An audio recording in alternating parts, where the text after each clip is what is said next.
Hola mis queridos amigos, nuevamente con ustedes, su Doctor Tigre, el que ronca en esta negra noche neoliberal latinoamericana, sudamericana, ecuatoriana, hoy más difícil que nunca porque estamos con la pandemia del coronavirus que nos afecta a todos, que nos ha recluido en la casa, que nos tiene limitados en todos los aspectos y que despierta una gran zozobra en Ecuador.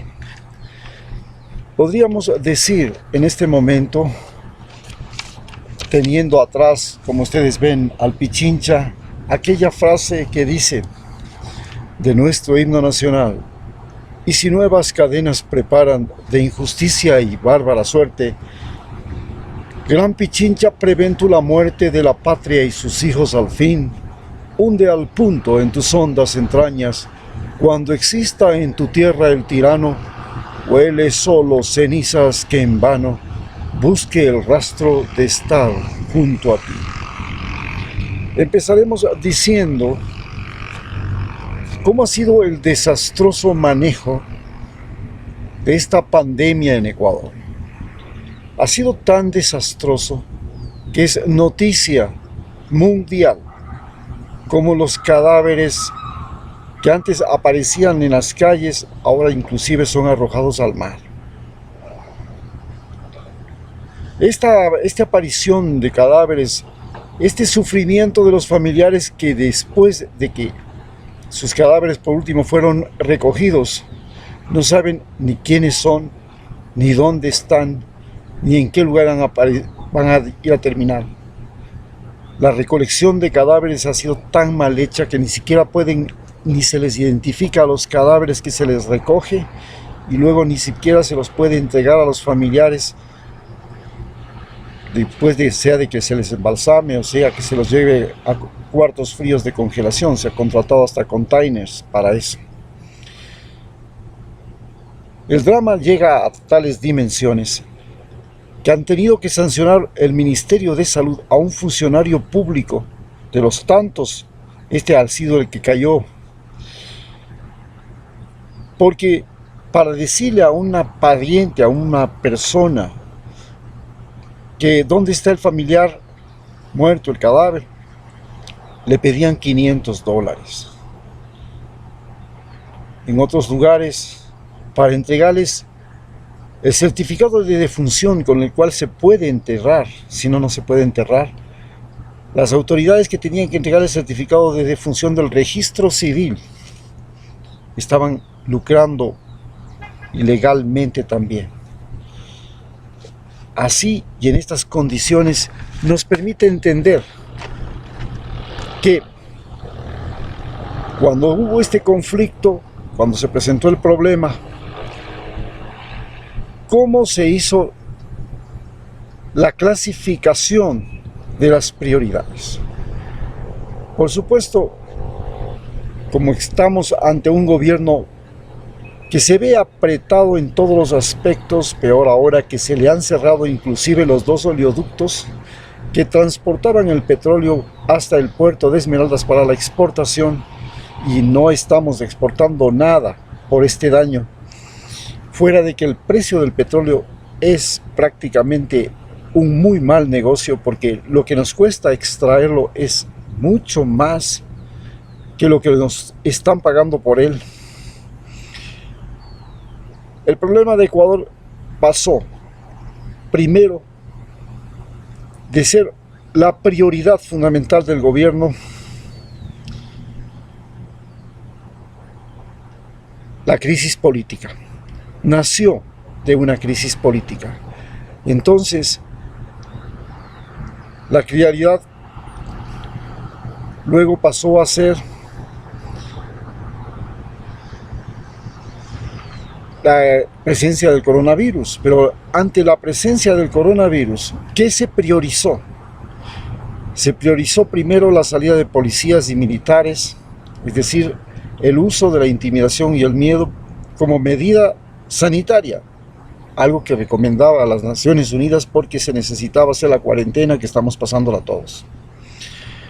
La segunda cosa era las medidas económicas, tenía que haberse movido recursos económicos para el Ministerio de Salud y no se lo hizo, y se priorizó el pago de la deuda externa, por lo cual ahora hay abogados en Guayaquil.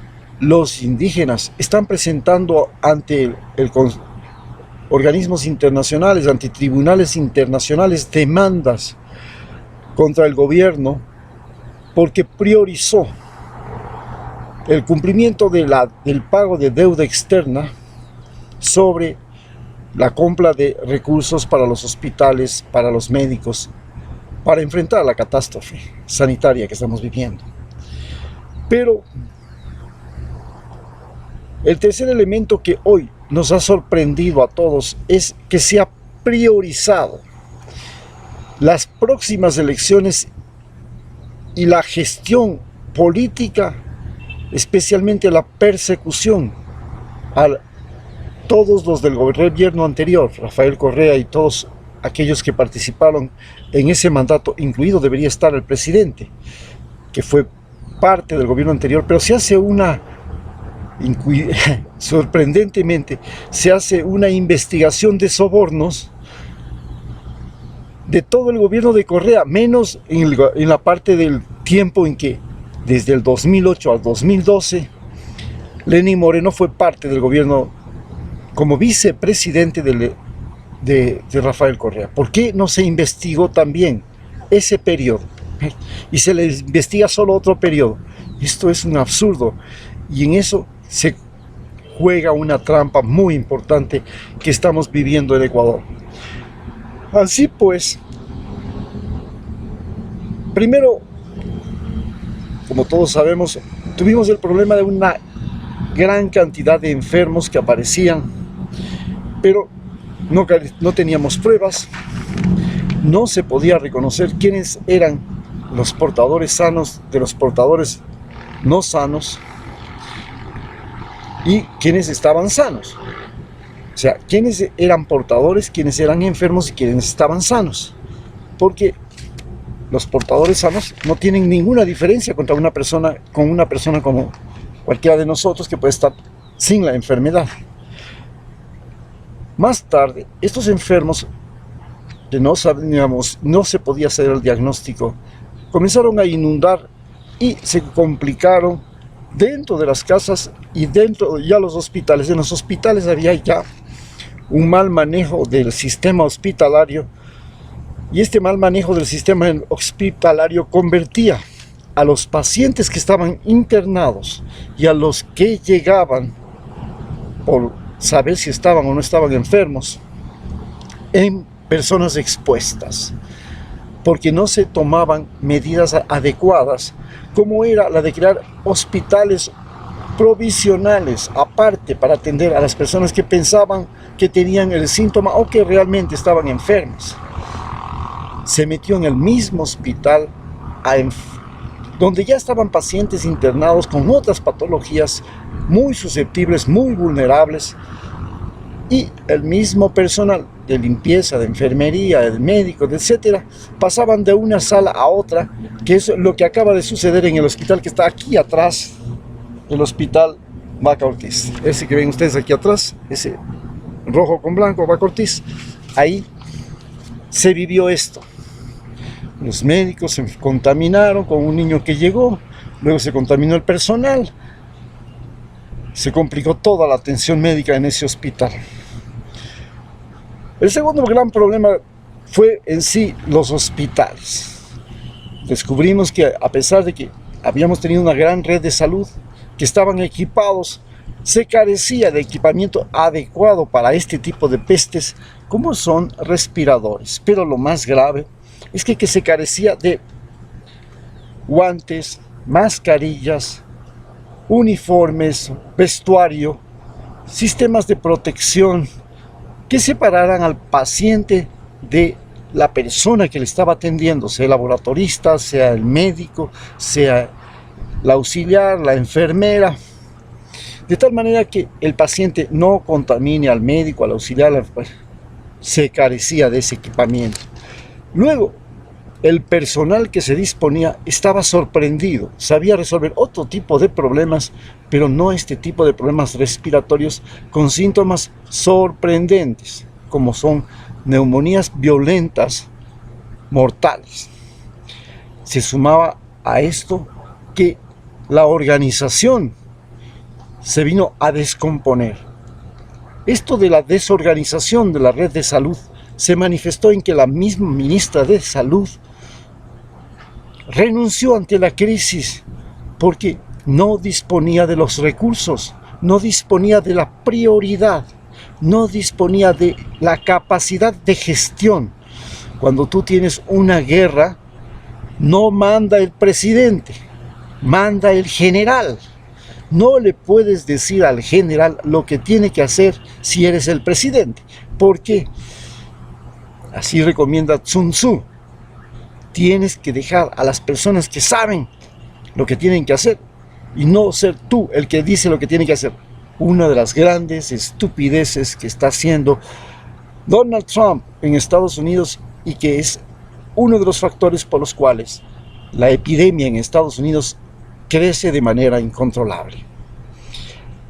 Finalmente, la calidad de la atención se vino abajo. Los pacientes ya no tenían una recepción, una clasificación, una selección de pacientes, una distribución, sino que era simplemente sálvese quien pueda.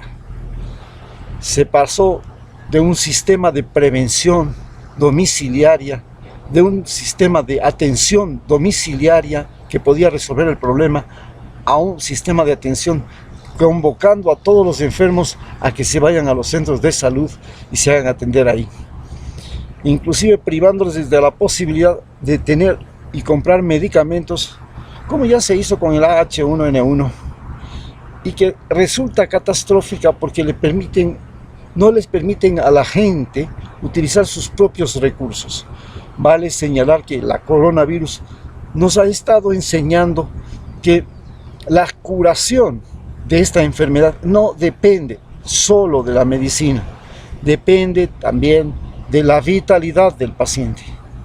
Pacientes que son de más edad, que tienen enfermedades previas, que son hipertensión, diabetes, en el caso de enfermedades crónicas como cáncer o enfermedades catastróficas, todo esto hace que sean más susceptibles. Por tanto, no todas las personas se van a curar con la misma medicina ni de la misma forma. Dependerá en gran parte del recurso vital que cada ser humano tenga. Es por eso que existen miles, prácticamente, ustedes pónganse a pensar, Estados Unidos va para el 1,5 millones de infectados en esta semana y apenas han muerto o morirán 50,000. Quiere decir que prácticamente el 3 por 1,000 son los que tienen que morir. Por supuesto, a esto hay que señalar el problema de los muertos. Pues.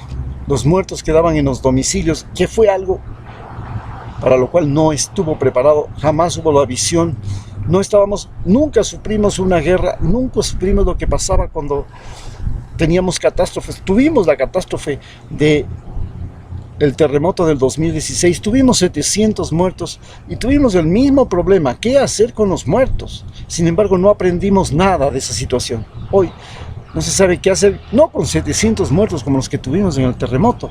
No sabemos qué hacer con muchos menos muertos, no llegamos ni a 300 todavía y no sabemos qué hacer. Entonces, los muertos aparecen en hospitales, no se los identifica, no se les entrega a sus familiares, se los tiene mal mantenidos, mal conservados, se convierten en foco de pestilencia en los mismos hospitales, luego son abandonados en las calles. Aparecen en las calles, también se forman focos de contaminación, de pestilencia, pero más que nada de intimidación, de terror.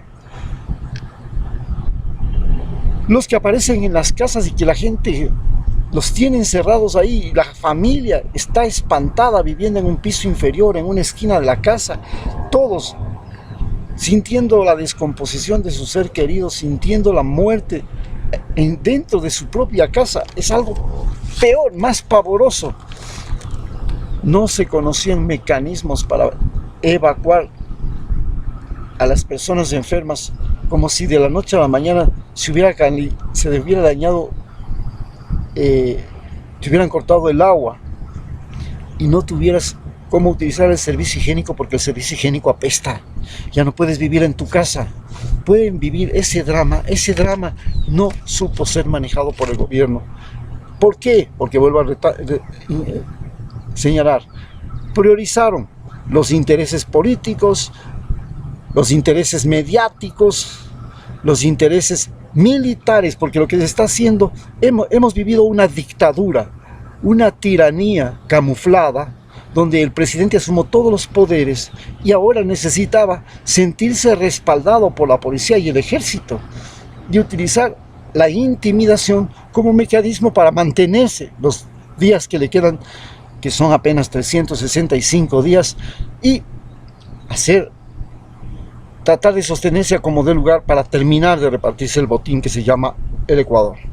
Pero el ser humano, las personas, que son la salud y que es el problema también educativo, toda la gente no puede estudiar, pasó a un segundo plano. Fue mucho más importante perseguir a Correa, lanzar una sentencia, que enfrentar la situación crítica que estamos viviendo. Muchas gracias.